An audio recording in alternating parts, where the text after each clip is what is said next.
This is a short screencast which is designed to help you write an evaluation for your Unit 3 performances, and this goes towards the written element of that unit. In the written element there are 6 questions, and all of those 6 questions need to be answered in 3,500 words. The first 3 questions look at how you have developed your performance, the research and development section, and they look at how you've developed that over significant stages, how you've explored the roles, and how your group has explored the form, structure, and performance style. The last 3 questions, question 4, 5, and 6, are evaluative questions, which you answer after you've done your performance. In today's screencast, we're going to be looking at question 5. How successfully did your performance communicate your aims and intentions for the piece to your audience? Well, the first question we need to think about when answering that question is what your aims and intentions were in the first place. In order for us to do that, we need to think about those discussions we had at the very, very beginning of this process, when we were thinking about what we wanted to make our piece of theatre about. And so therefore, what do we want our audience to learn from the performance? What do they want them to leave the room afterwards thinking and feeling? Be really specific as you can here. Think about the practitioners of Stanislavski and Brecht. How Stanislavski wanted his audience to empathise with a particular character, so perhaps they could see from their perspective of a situation. Similarly, Brecht wanted the audience to see a bigger picture of what's going on. What do you want your audience to gain from this performance? Is it the big picture? Is it to feel differently about something? Is it to look at themselves and to reflect on your performance and change an element of yourself? Pause the video for a moment and take some bullet points on those 2 questions. Those notes will help you write the answer. Once you've done that, we need to think about the second part of the question, which isn't really explicit in the way the question is written. But you need to think about how you have communicated those aims and intentions to your audience. Now, we're working on an individual level, so we need to write from your perspective. It's about your individual performance. So you need to consider your characterization, your voice, your movement, and the way that you've interacted with others through the use of space, through the use of rapport, and the way that you've been reacting to the other's action. Again, try to be really specific with your answers. It's all about indicating to the examiner how your performance has contributed to communicating the aims and intentions of your piece of theatre. So be specific with the use of voice, for example. Quote something you've said from the text and indicate where you've put particular emphasis, how you've said particular words. With the movement, really describe how you've developed and changed your movement to communicate those aims and intentions. I want you to pause the video again. I want you to think of maybe 2 or 3 different times in your performance which you can. Once you've got those 2 or 3 examples, what I want you to then do is to look at the final element of that question, which is the evaluation element, which is asking yourself, did it work?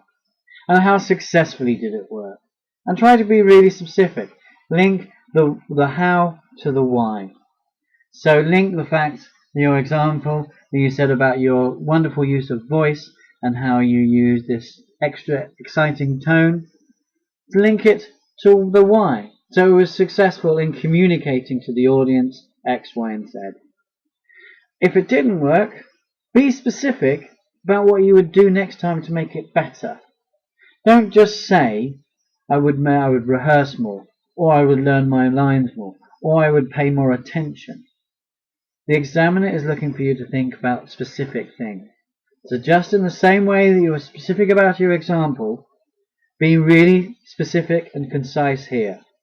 So say things like, well, when I said this line, to be more successful, I should have emphasized this word more.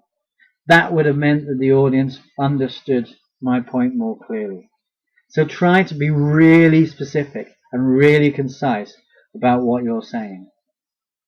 So pause the video again for a moment and just reflect on your examples in light of these questions. Once you've taken those notes, we're ready to think about how we can then proceed to answer the question. Now here, I've written up a rough plan.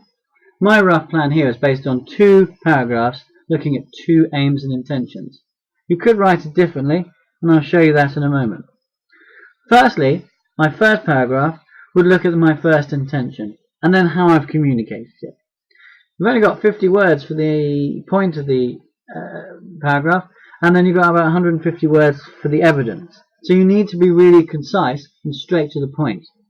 Similarly, you've only got 100 words to write the evaluation. Not very much, so you need to be specific. Now I've gone on to a second intention in my second paragraph, but you could just as easily continue with the first intention and simply write, another way I have communicated this intention is through, and give your example. That way you might have a few more words to play with. But really, you've only got 600 words to write the whole answer to the question. You've got 6 questions, 3,500 words. It's about 600 words per question, and that it does go over the word limit. The examiner won't mind if you go over too much, but if you write any more, the examiner will simply stop reading. And that's fine for the first couple of questions, but when you get question 5 or 6, question 6 might not even be read at all. So you've got to make sure you stick to the word limit.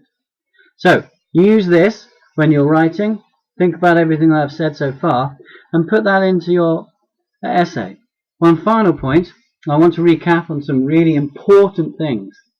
Firstly, always write from the perspective of what you did. The piece of work should be all written from the perspective of I.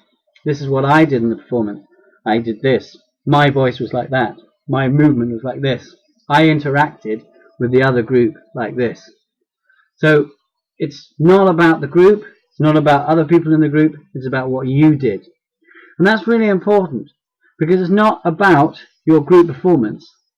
It's not about this is what we intended to do, and this is how we did it. This is what we intended to do, and this is what I did to do it. Second point is be specific. Always talk about skills, not about general things. I said before, the examiner is not interested in whether you should have rehearsed more or not. To be truthful, we should all have rehearsed more. That's just a fact.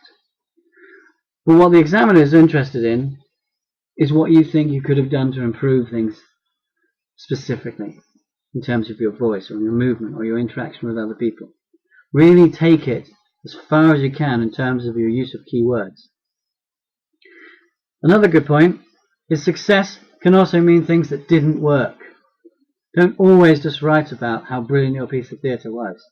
In fact, it didn't actually have to be all that brilliant at all. The second thing is, or the final thing is even, is be constructive on what you do to improve. Not just what you'd improve. And what I mean by that is not just say, I'd improve this part of the show because it wasn't very good. I want you to tell me how you would improve it. And that goes back to things about being specific again.